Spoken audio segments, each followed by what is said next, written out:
Alright there folks, welcome to another fishing adventures, and I'm up at Monkton Pools and I'm doing some feeder stuff today, just up on Scipio Pool. I've not fished it before, so I'm just going to get a few a rough idea of what's going on and chuck a little feeder about. But the thing that I want to show you first, before I get into any of that, is the fact that they're draining Match Pool. And I'm walking around and I'm looking at the margins in particular, and you would not believe how undercut some of these are. And it's like, I know when we're plumbing up and we're thinking, oh yeah, it's just a flat bank, innit? It really isn't. Check this out.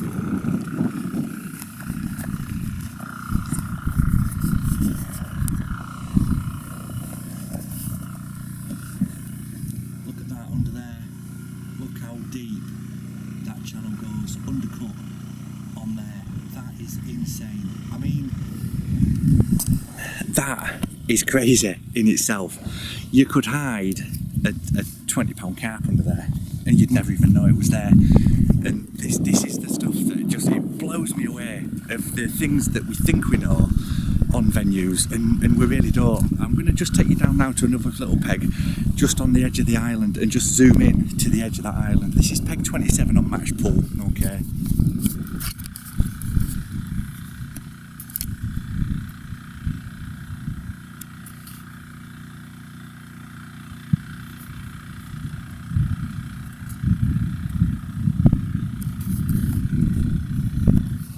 I mean, all that is undercut on the tip of that island. So if we think we're casting to the tip, we're really not. It's crazy. It's absolutely crazy. And yeah, I'm amazed at the amount of detail and the stuff in the margins. And I know when we're plumbing up, we think we've got a rough idea of what's going on, but we really don't. We really don't. But looking at a lake like this, it's just phenomenal, really. The amount of detail that you can pick up and stuff like that. I mean, even just down here in this edge, under the roots, look.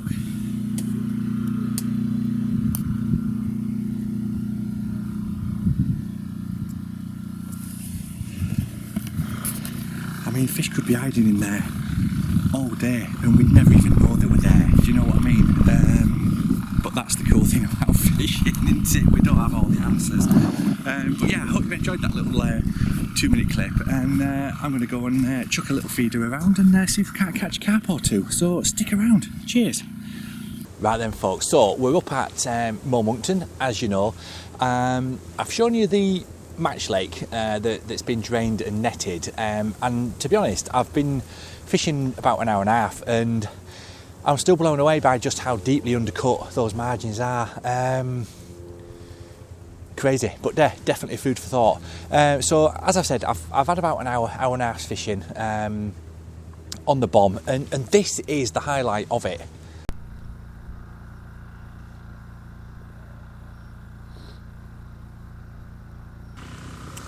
Welcome to watching paint dry. Cheers. So yeah, I hope you enjoyed that. It was purgatory, to be fair. Just been chucking a small pellet feeder, and I had a bomb set up as well. And to be fair, 2 people came round and said that I was on the wrong lake, basically. This one's just not fishing. And to make it even worse, I was at the wrong end of that lake as well. So, as I say, I've sat and I've given one cast half an hour and I've not even had so much as a line bite. So I thought that there's just no point carrying on. But the other reason that I came out today was to show you my new seat box. Now, I've had this a little while now. I've been out on it about half a dozen times.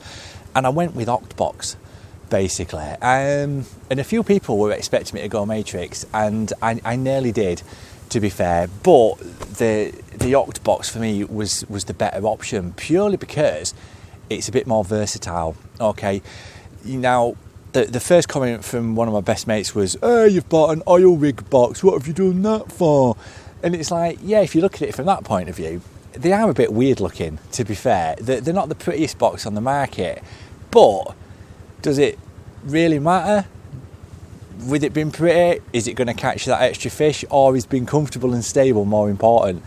You've got to be comfy and you've got to be stable, okay? And this box is phenomenally strong and really stable. I mean, I weigh 100 kilos, just over, so I need a box that's going to support me on a variety of venues. Now, I've gone for the D25, which is more of the commercial side box, because I do fish a lot more still waters. When I'm fishing a river, I don't like to sit unless I'm in a match, when obviously I've got to. But I prefer just to take a rod, a bag of bait, and just walk around, have a bit of a roving session. I'm not really one for sitting on a river. The few occasions that I do, I either take a chair, a little fold-up chair with me, or my little green Shakespeare box with a bag of bait in, and that does for me. Do you know what I mean? But as far as this goes, if you're sat on the fence wondering about it, just if you know someone who's got one, have a sit on it, have a play with it, and just see. I've got this in the 5-draw configuration, basically. What I'm going to do is I'm going to pop on this little camera and just show you the setup. I've gone with the shorter front legs as well, basically, because I'm not fishing natural venues much with it. But I'll cover those in a minute. Let's get this flask out of the way, because this is, if you look on the website, it does mention the standard bait weighter, and that is what this is, okay? And this, you can either clip it underneath here, like I've got, and it's just handy. Whoopsie. And it's just handy to have things like flasking, hook boxes, snacks and stuff like that, and it sits at the back. They're easy to reach, they're off the ground as well. Or you can just set it up like a normal side tray, like that. And it is mega strong, mega sturdy. And the thing I like that is it's got deep edges, so nothing's going to blow off in the wind, okay? And when you've finished your session, that just sits underneath there like that, put away. And you can even keep your bait tubs on there and stuff like that. So that was just one thing that swung it for me as well, just the versatility of the box. Now, you can use your own accessories, okay? I've still got my standard matrix side tray on this side, just fitted onto that front leg, okay? You don't really necessarily need that, and you don't necessarily need the massive XL bait weighter that they do, although that is a good option because it's got a big lid on it and stuff like that, depending on what sort of fishing you're going to do. So, here we go. It's a H-frame box, basically. So, you basically set the height with the draw configuration that you've got, so your legs are at 90 degrees, you lock it off permanently, and it stays there. You don't need to move it again, and that's another big bonus for me. Now, getting on to the seat itself, it does come with a pole seat and a silly little pole hoop there, but I never use a ripple bar to support the pole, so I took that off. Simple as that. Now, under the seat, you do get a tiny bit of storage under there, look. You could put a winder tray or a hook box or something under there, but I did that before with my other box, and because I never really went in there, I forgot I had the stuff that was in there, so I just don't bother with that. Now, moving forward, you've got on these legs here the option, okay, to have them in, and these are great. I've been using these today just as a rear butt rest, and there's the front rest, and you can height adjust that, and it is just perfect. They're just sitting there really well. Just a little feature. It's just something extra that you don't really get on many other boxes. I know the Matrix ones, you can screw them in, but you can't adjust the height. Well, I don't think you can. No, you can't. They're just fixed. Even coming down to the foot plate, okay, that's on a quick release. Lift that up, slide your foot plate out, or slide it back in, and then click it back in, and it locks in place, okay? It's perfect. Now, the other thing that I was a bit iffy about on these Octboxes was the fact that you can extend that front tray bit to have your keep nets on. I thought that looks total cack, but now I've used it 2 or 3 times, it's actually a genius bit of design, because we all fish matches, well, most of us fish matches, where you're going to need more than a couple of keep nets. So basically, that slides out, yeah? You have your keep net on there, and it's these little bad boys. Let me grab one out. Whoa, I don't want to drop it, do I? Okay, and basically, it's them. That fastens into your keep net, and then that sits on there like that and tightens up, and that is as easy as that to get your keep net set up. And the advantage of having this is that it also comes with these 2 here either side, and they can be adjusted, so you can have 1, 2, 3 nets set up straight away. Now, if you've got a normal standard box, the first thing you need to do is buy a toolbar for all your keep nets, okay? And that's the thing that knacks me off about boxes. I said it before. On your normal standard boxes, you get given what you get given. And the average price of a box now, a decent one, is 600 quid plus. And then you've got to spend another 50 quid potentially on another drawer unit to get it to the right height on your stacker, so you're sitting comfortably. That proper knacks me off, and I just don't see the point in it, and I refuse point blank to buy into that just to buy a box that looks slightly prettier but is going to cost me more money in the long run. It doesn't make sense, and it probably won't last as long either. Do you know what I mean? I know people that have had these for 10 plus years and they're still going strong. But anyway, and again, coming down into the footplate, okay, that is fantastic. It is just solid. There's no holes, no gaps in it or anything like that. These knobs here are for a wheel kit and stuff like that. Nothing that I've really got. I didn't really want to go down that route because I've got the Matrix 4-wheel barrow. That's perfect for me.